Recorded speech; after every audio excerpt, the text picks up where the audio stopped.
আসন্ন বিধানসভা নির্বাচনের দিনক্ষণ ঘোষণার আর মাত্র কয়েকটা দিন বাকি।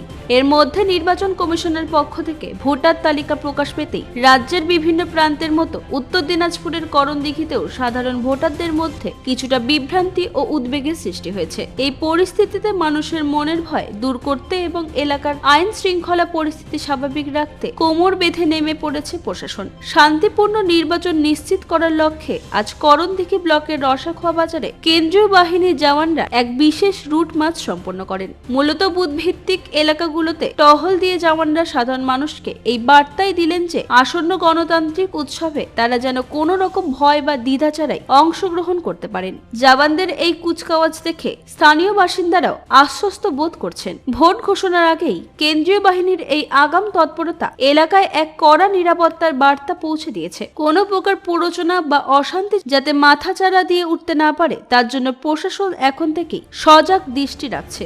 এলাকার মানুষ যাতে নির্ভয়ে নিজেদের ভোটাধিকার প্রয়োগ করতে পারেন সেই পরিবেশ তৈরি করাই এখন প্রশাসনের মূল লক্ষ্য। করণদিঘি থেকে বিথিকা পালের রিপোর্ট, কুলিক নিউজ।